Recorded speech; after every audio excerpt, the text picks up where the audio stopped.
الله الله الله الله ما لنا مولى سوى الله.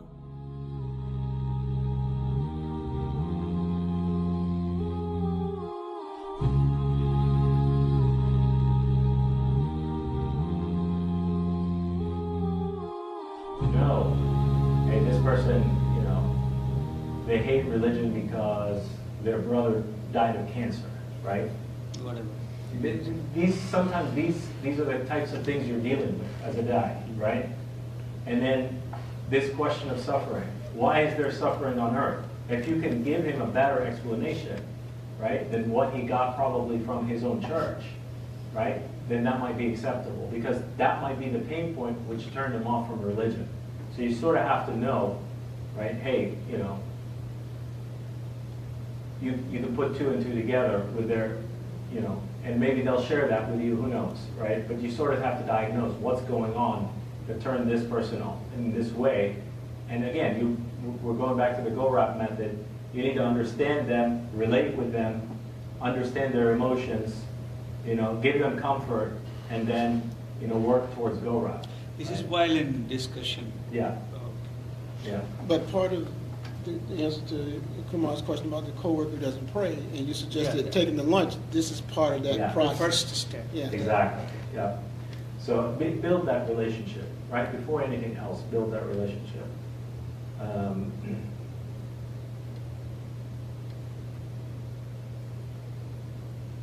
So some of the tools and ways of changing people. So I think this might be one of the last sections I have.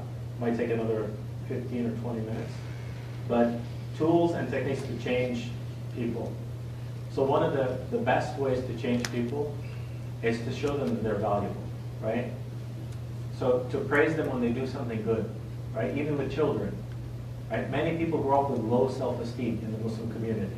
It's because we don't praise children when they do something right, and we don't give them, hey, that's a great job, you did a great job. Even people who are volunteers, we forget sometimes to say thank you, hey, great job, you did a great job. Build their self-esteem. The Prophet ﷺ had self-esteem. They knew their value. And when Allah gives you a gift, you praise Him and you keep thanking Him for that gift. وَلَئِن شَكَرْتُمْ لَأَزِيدَنَّكُمْ. One of the secrets is to always praise Allah and thank Him for anything He gave you related to dawah. Whatever it is, right? Any of your characteristics that Allah gave you, you praise Him and you thank Him, right? For those characteristics. So it's very important to praise Him and thank Him. But to value somebody, to value their intelligence, and to, if they're capable of doing something, to give them that authority. One of the examples from the Sunnah of the Prophet ﷺ was the Prophet ﷺ sent Usama ibn Zayd to lead an army, a young man. This young man was sent by the Prophet ﷺ. The Prophet ﷺ knew he could carry it out, and he knew he would live up to the expectation, right? He gave it to him, right? And the Prophet ﷺ encouraged him. He said, you're capable of leading this army. He gave him the encouragement. And he did it because he got the encouragement and the Prophet ﷺ trusted in him. You see that works a lot in sports when you got a rookie on a team and the coach trusts to put him in the game. And he's surprised they did it. He didn't think he'd do it. When the coach encouraged him and said, I know you can do it, and the guy goes out and takes care of him. Yeah. And even in positive psychology, they say positive reinforcement. Every time they do something good, you praise them for it. Children, people at work, you're building a safe zone, as they say, right?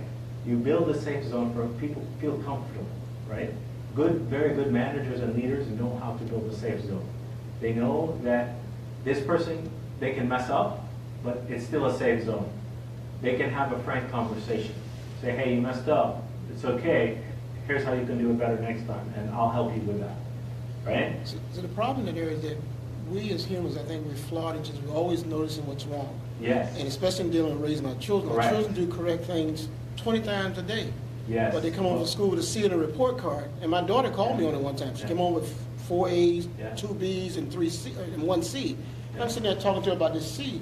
And she listened to me. She said, "Dad, you didn't say anything about those 4 A's." And so I had to regroup. 2 days later, I came out and said, "You know, Aisha, because I know you're capable of making all A's. That's why I was." No, why you didn't But I say- told her she was great. That's a great answer. I know you're capable of, Yeah. that's a great But it took me job. 2 days to come up with it. Yeah, so there's nothing wrong with parents of doing that, saying, I'll get back to you. Yeah. Because I have to do that Yes. sometimes too. Yeah, yeah. My kids will ask me something and I'm not shy of saying, I'll get back to you. Let me think about the proper way of phrasing this, right? So, but the point is, giving people respect and authority, even from a young age, will help build their character and trusting them that they'll get it done. But there's Right. always something to do that for. There's Yes. always something to say good job about, no matter who the person is. And the Prophet ﷺ said, many people have problems with their marriages because of this issue.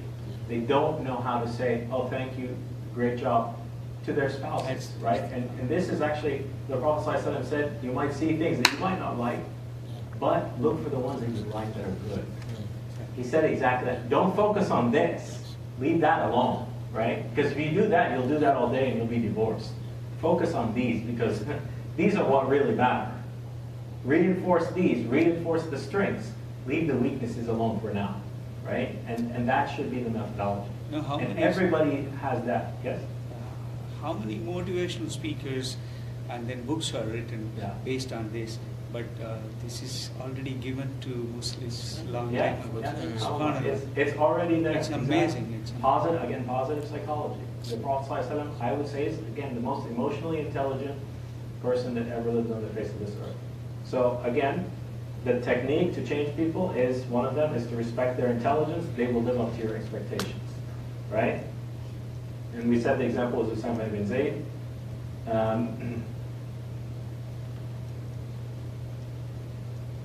So we have the example of setting goals and adjusting goals, right? So if they set or reset their goal, they have a goal to do something, right? So if their goal is to make money, right? This person, they want to change. They want to make money. That's their goal, right? So their option to make money may be what? To look for a job or a few jobs, right? So they need to set a goal, right? And setting a goal will help people change because then they're going to work towards the goal, right? So, and sometimes there's a wisdom in that. If you know a person has a substance abuse problem, getting them a job might get them out of that because now they're busy doing something. Busy doing something of value. And with the first one we mentioned, now somebody respects them for doing the job and says, good job. Some people, all they need is that pat on the back. Hey, good job. So many kids and so many youth are missing just that pat on the back from their parents saying, good job, you did something great. Right? And every time they get that positive reinforcement, they do better and better. And in Right? substance abuse, that's one of the things that happen when you get connected with the NAAA network, is that you get praised for staying clean one day. Yeah. You made 1 day, 1 week, 1 month. Yes. So you're constantly being lumped with the success that you're achieving. Even though you've been using 20 years and you got 1 day clean and everyone's patting you on the back. Then you got 1 week, you get a chip. You got 1 month. So they give the example of Imam Malik, rahimahullah. His mother had a goal for him, and he had a goal for himself, right? Originally, when he was young, a young boy, he said, I want to be a singer. His mother said, no, you're going to be a scholar. His mother had a goal for him, and he had a goal. And she sent him to where? To one of the scholars to learn manners. First step. So she had the goal, and he had the goal. She set the goal. She adjusted the goal, right? And so adjusting the goal is one of the methods of changing people. Because now if they can see this goal, they know what to work towards. They know what they're targeting, right? Same thing with teams. If they don't have a goal, they don't know how, when they've gotten to their destination or not. So you need to set a goal both at the community level, right? For Dawah, you need to set a goal. You need to set a goal for your own personal Dawah, right? Or for your own personal knowledge. What's your goal? What's your 1 month goal? What's your 6 month goal? What's your 12 month goal? Set the goal and then set the way to achieve the goal, right? So, also if they're experiencing some kind of problem or issue, as we mentioned, you don't want them to think it's impossible for them to get over the problem, right? If they're a Muslim, they should be making dua to Allah subhanahu wa ta'ala. This is the most powerful tool, right? And you can tell them, it's easy for you to change and get out of this. Keep giving them hope, right? And then they have to take the steps on their own. So for example, you can say, whatever you're experiencing is common, it does happen. People have gone through this, they've encountered it, but inshallah you're going to be okay. I know you, brother, you're going to get out of this, and I'm going to help you get out of this. In right? therapy, they call it normalizing. Yes. You normalize where the situation they're feeling bad, so then they don't feel all alone. Yes. There are other Muslims that have this problem, and that's Exactly. real important to them. And now you're giving them support. Inside, they're going to feel emotionally, I have brother. I have real bonds of brother. Right? I can rely on these people. I have a support system. Unfortunately, Muslims that are disconnected from the masajid and have no brotherhood or sisterhood, they are disconnected. They really are floating out on an island, on a raft, and they're about to drown in the ocean. That's literally how it is. So also, another thing is to try to get that person to make a simple change first. A small one. Don't go with the big. You're not going to change them into Imam Malik overnight, right? They got to do something small, one step, right? And if you know you can get them to do the one step, then you can build on it. Don't get them to do the whole bunch of changes. I had a brother in therapy who has stopped praying. And so the goal was just pray once a day. Yeah. It's slowly, you start just, we're supposed to do 5 a day, and he knows that. Well, let's just try to do one. He said, well, I'm having trouble getting up on 5. Well, just do the next one. Yeah, exactly. So start with them with what's they can achieve and don't overwhelm them. Also, another method is to allow them to set a goal for themselves. Yes. Now they're talking. Now you know they're committed. So if they can set a goal for themselves, they can change. They can change for better. So they set the goal by themselves. You just direct them. Hey, maybe you can, they choose, right? And that way, they're accountable to themselves, and you can help them along. You set this goal a month ago. What progress have you made towards it, right? SubhanAllah. So there's many things, I think, in psychology and to help them. In working with children, and I do some work with families when we're doing goals, the parents rules of the house. The children are the ones that write the rules up on the chart. Yeah, you can get them to be. And then they write the consequences. Like Then a the tribute. parents match them up. What goes with. And you'd be surprised, adolescents give tougher consequences Dad than the would parents have would. done many Yeah, especially in working in a lot of adolescent psychiatric hospitals, the kids come up with a greater consequence than the staff. I like that. I really like that idea, that the kids come up with their own, hey. Then they own it. It's rules. not theirs. Yeah. Yeah. And the consequences, and they have to live up to them. Did they make their own rules and consequences? Yeah. Yeah, but see, the therapists and the parents, you kind of guide it, but it's coming out of their mouth and they're writing it up. It's a good idea. Commit to it. Try that. I'm gonna try Yeah, that. when they write it on the list, I'll try that. what you do with your hand, you're more committed to it. Oh, that's true. It's not mom and dad saying. Right. Yeah. But that takes time. Oh, yeah. Oh, yeah. It's been 4 weeks with this one family, but they got to be patient. Remember, patience.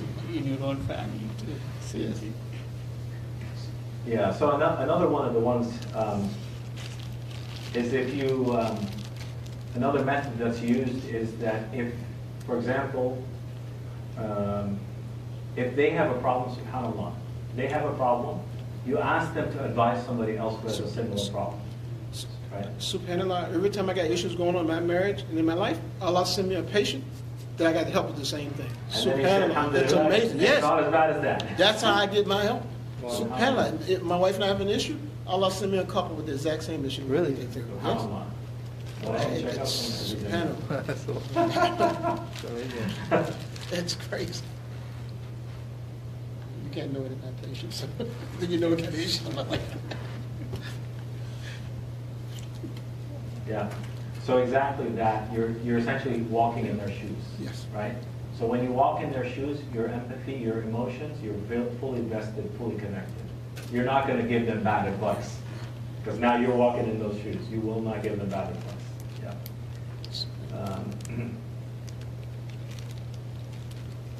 Also to show enthusiasm, to give them encouragement. So when they're going through something, you need to encourage them. You need to say, hey, you got this. You can do this. Even if they lapse. So you're going to have to keep encouraging them. And this will drive people because it shows you care and it shows that you're pushing them back towards the goal. Right? They own the goal, but you're pushing them towards it. Sometimes another way to make people change is to force them into, not force them, but push them into, drive them into a position, a leadership position, a community involvement position. And by the very nature of them being involved in that, you know they will change. It takes wisdom and it takes that, but sometimes that's what you have to do. Get them out of what they're doing by pushing them in. In therapy, we create a crisis.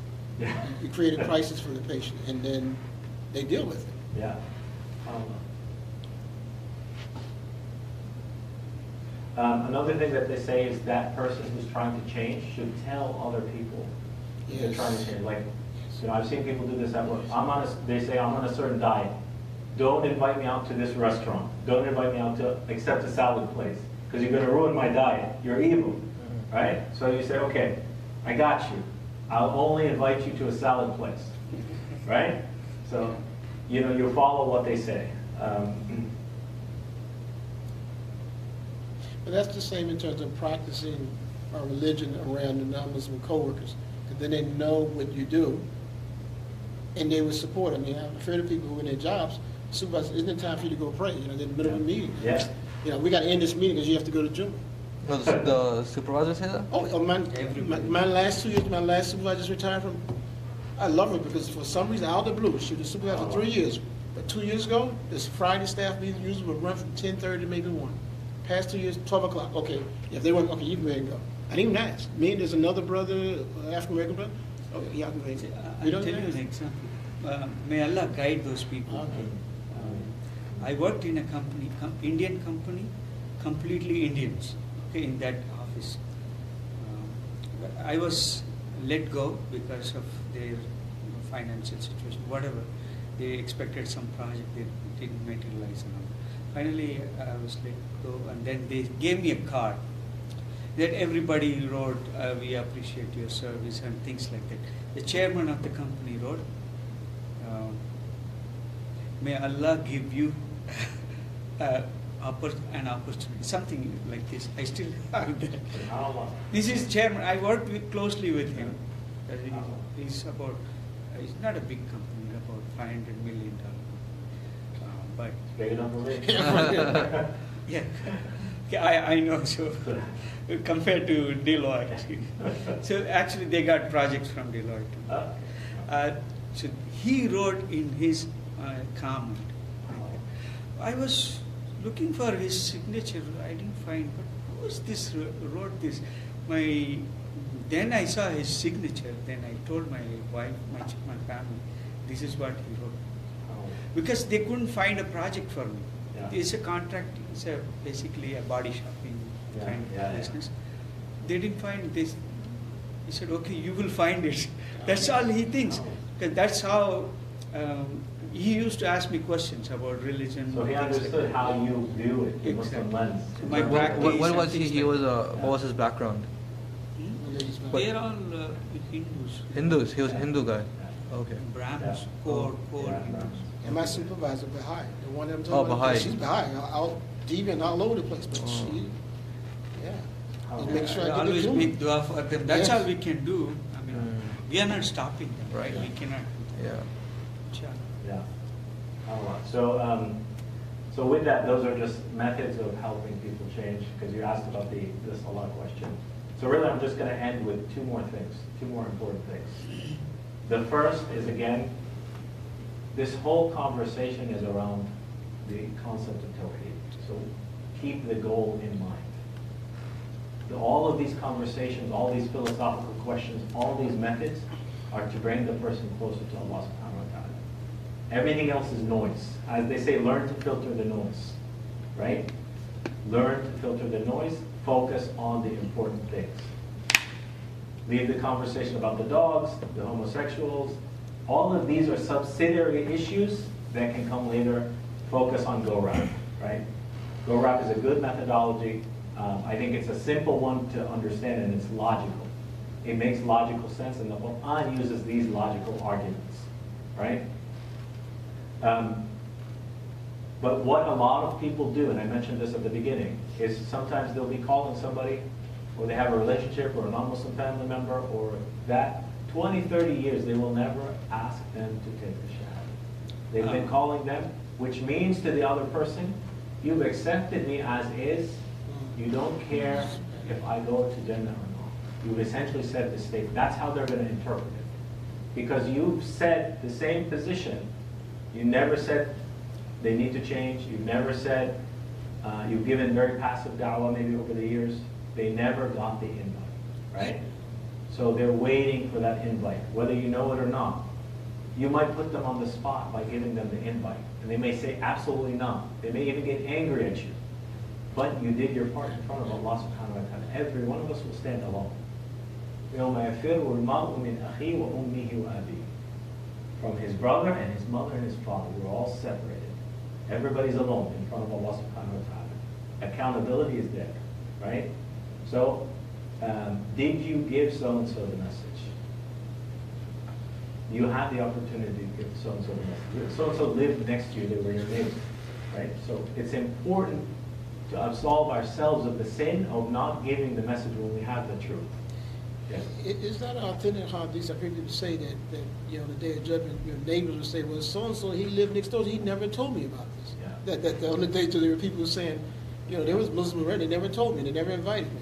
Yeah, so You have to face it, man. I don't know if there's a narration, but in general, you're accountable, right? If that person was your physical neighbor, right, you are accountable, right?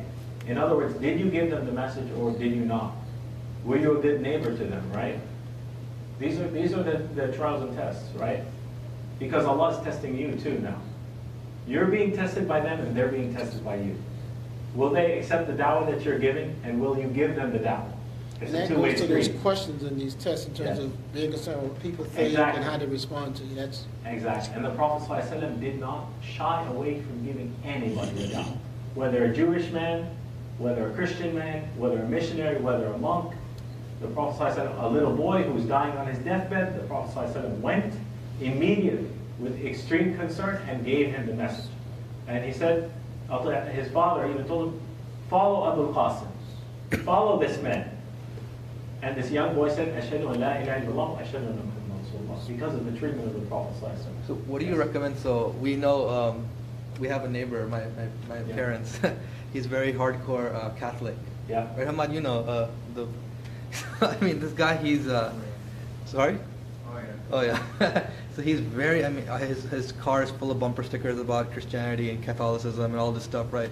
And he's not very approachable or personable. It doesn't seem very friendly, right, Hamad? So again, this personality type he's very tight. Oh, very, very. Exactly. So you have to break him down over time. He's very tight. So you're going to have to give him gradual da'wah and know that he's very emotional. So don't trigger his emotions. Work on his logic and keep in that until he's himself going to go crazy and he's going to keep asking you guys questions. Does he ever converse about any religion or anything? Anything in He's general? a closed personality. So know that's a sign of his closed personality. That he's very rigid in his ways. There's no flexibility, right? So you have to learn to get him to open up. Food is a one way, trust me. I think we give him food. We give him food, right? everyone Yeah. eat. Have them over for the barbecue and the Give one more time. No, he's very picky. If we the parking situation is not right or this and that, Yeah. he just goes That's- very This much. is called, we call this a guardian personality. Yeah, oh, very A much. guardian, very constricted, Oh, very. don't want to change, it's my way or the highway. Yeah, And these are dangerous personalities because they can get upset. yeah. and, Yeah. You know, He leaves like a door. He'll leave a note on the door if Yeah. something is wrong. yeah. And deep down inside, you're uncertain, unsure of himself. Exactly. Yeah. Deep down inside, that's Exactly. He's unsure of himself. So trust me, you can break that base. And that base is La ilaha illallah Muhammadan Rasulullah. But with good manners and wisdom over time. Food is the Those are tough, and that's what I'm saying. Sometimes you will win, sometimes you won't. I mean, sometimes you feel like, oh man, you get angry at him and frustrated, and I'm like, I don't want to deal with this guy. And the Prophet ﷺ dealt with thousands of those. Right. Thousands of those situations. ادفع بالتي هي أحسن فالذي بينك وبينه عداوة. Always repel a harm with something better, then that person will eventually become your best friend. This is the prophetic methodology, right? Repel every single one of their harms with something better, right? Because they can't understand. How could you deal with me in a better way after I harmed you? They can't understand that. Right. It must be a concept from God. That's the only logical conclusion that they can come to, right? So dealing with them, it takes a higher order. It takes patience. We said patience and endurance. You're in for the long term, right? We are experienced, and the reward is so great because we are living in a time where it is very difficult. We are living almost in the Meccan period. I swear by Allah, we are almost living in the Meccan period. That's where it's become. And we are in the heart of the head of the snake, Washington, D.C. Yeah, where there's so much visibility, so much, hey, what are you doing? What's your Dawah organization doing? What's your masjid doing? Right? So we don't worry about that.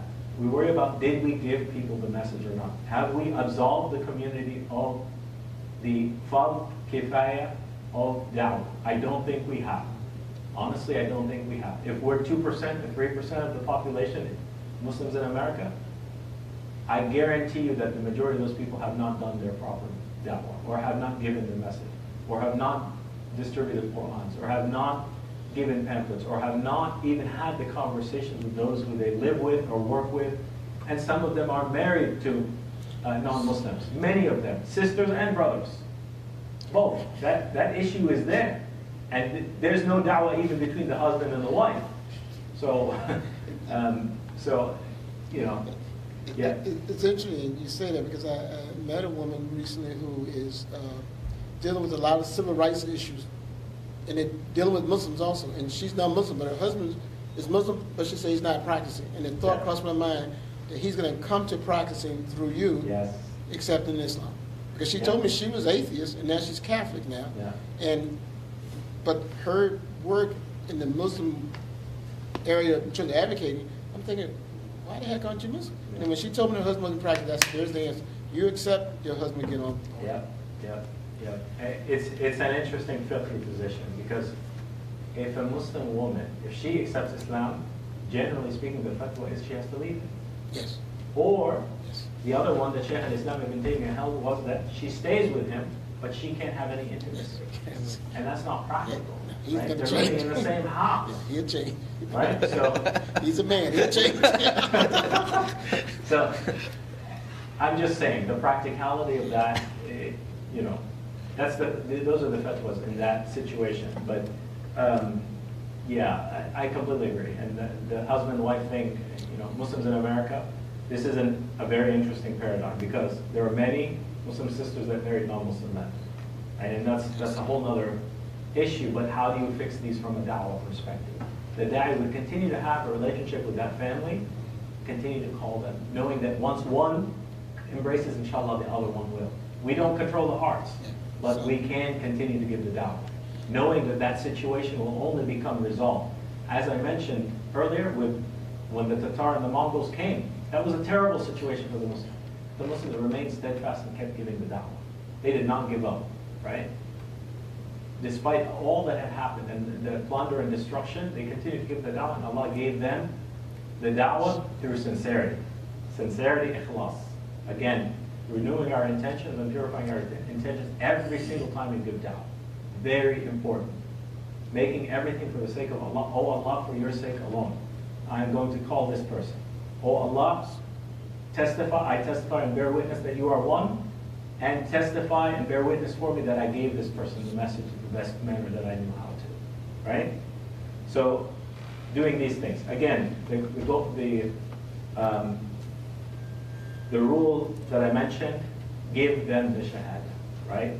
If you've gone all the way through Go-Rap, right? Give them the shahada. Don't forget about the shahada. Don't spend 20 years talking to somebody and never ever mentioning that and that they have the opportunity to become Muslim until they pass away. Then you say, I'm regretful. I never gave so-and-so the da'wah. He was my neighbor. He was my so-and-so. He was related to this person who I met. I never gave them da'wah. So you have to give it to them. The second one is to create a sense of urgency with them. Right? بَلِّغُوا عَنِّي وَلَوْ آيَةً. Right? The Prophet ﷺ said, you know, inform about me even if it's one verse. When you inform, you create a sense of urgency with the person. This is the last point. So, create a sense of urgency. In this society, especially in this area, people are very busy. they sometimes don't have 5 minutes a day with their jobs to reflect and think. The Quran and this religion is a religion of reflection, and the Salah is a means of purification, and it gets you out of the daily grind, right? So, but you need to create a sense of urgency for them. They need to be able to disconnect from what they're doing day to day, create a sense of urgency that they accept Islam, right? And what I mean is that, you know, sometimes people will say, well, let me think about it. Okay, I'm not gonna, there's no compulsion. La ikraha bid-din. There's no compulsion. I can't force you to accept Islam, but I'm telling you, it would be good.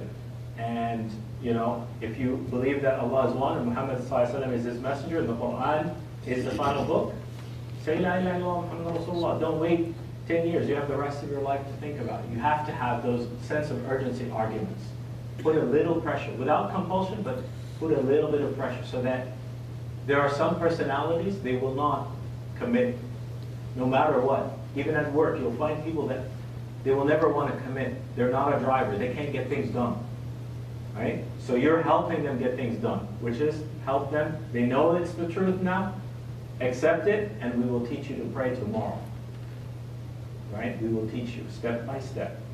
So creating that sense of urgency is very important, and you ask them to take the first step, and you will help teach them to pray. I guess So- the urgency, why? Because, I mean, we want to, I mean, if you die tomorrow, then you die at least in Islam.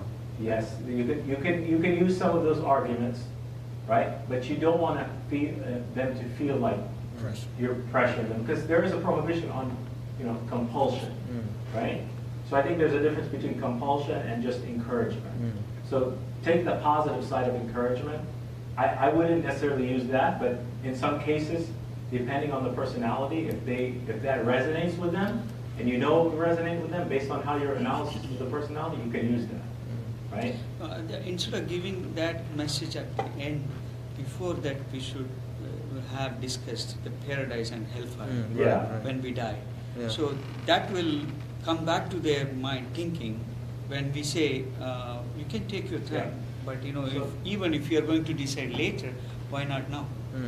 That will definitely help. So you can probe a little further. So usually they say, I need to think about it some more, or I want to do some more reading, or I want to take my time. I don't feel the need to change right now.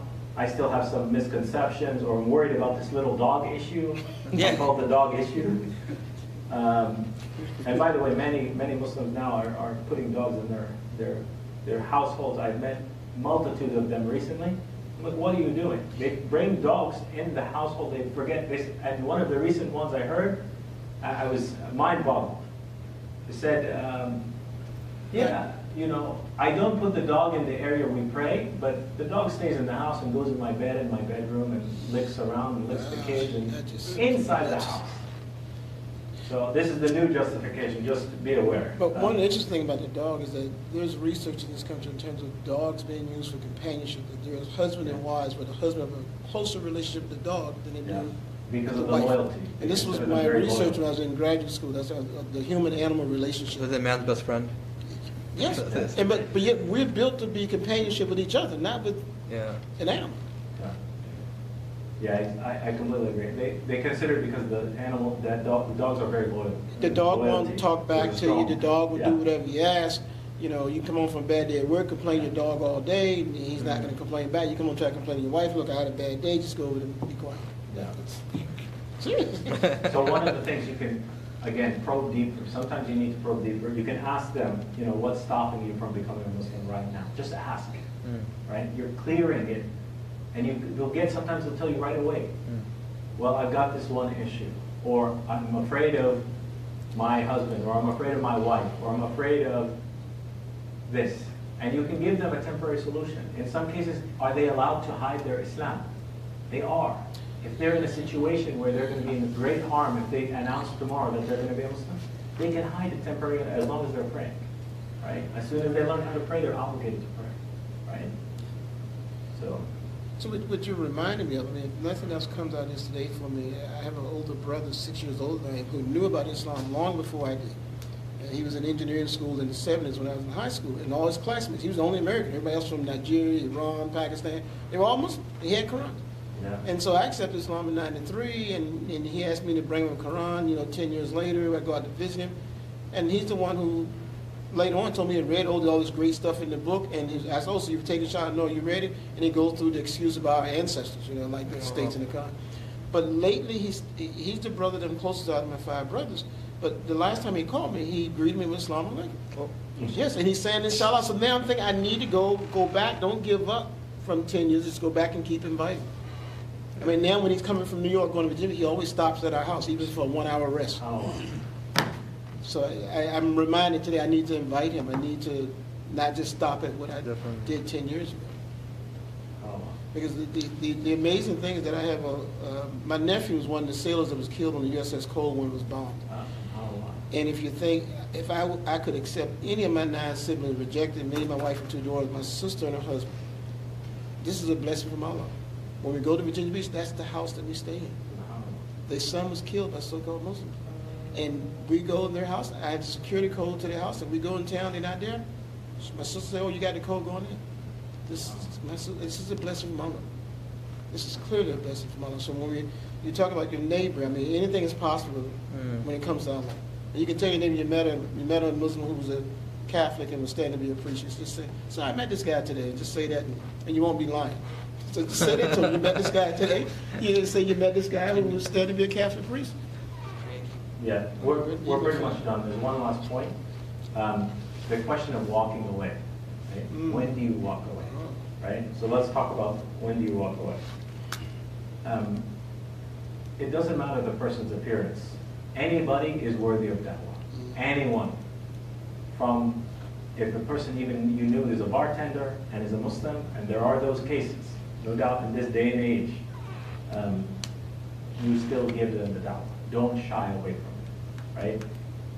So give the message to everybody. Don't just walk away. Oh, I know that person, I'm going to walk away. No. So you should give it to everybody, even if that person is rude, right? You can continue to give that message. And there have been people who have given dawah, and the conversation started off very negative, and then progressed. Within a few minutes, the person accepted Islam. It's happened. And subhanAllah, it's your sincerity, it's Allah wanting them to be guided, and it's also your persistence. Are you going to give up in a second, right? Or are you going to continue to give them the message? So, in general, you don't give up quickly, you give them the message. The only time when you should probably not talk to that person, if they're intoxicated, if they're drunk, do not give them any type of dawah, because you're putting yourself in harm's way and at risk, right? Also, if they're insane, right? The insane person, are they held accountable by the Sharia? Sanity is a condition for judgment. Sanity is a condition for judgment, and they're not held accountable if they're insane, if they're deemed really insane, right? Also, we mentioned if somebody comes just to argue, their only agenda, right, is to come to create a spark so that there's a fight created or something and Muslims look back. Don't fall into that. Stop it, cut it off from the root, walk away. Qalu salama. We say, peace be upon you, and we walk away. Again, you can keep advising and keep giving people the message, and there are plenty of people out there, so don't focus. This one doesn't work. You gave them the message, continue to give them in your workplace, but there are many other people who are seeking the truth, who are sincere, who Allah will guide. As long as we continue to give our part of it, Allah subhanahu wa ta'ala will guide them, if He so wishes. So that's all I had. Any other questions? Yes. Anything in addition to different to say for if you're giving dawah to someone who left Islam and went to Christianity? Yeah, so apostation is, we are in an age of apostation, I would say.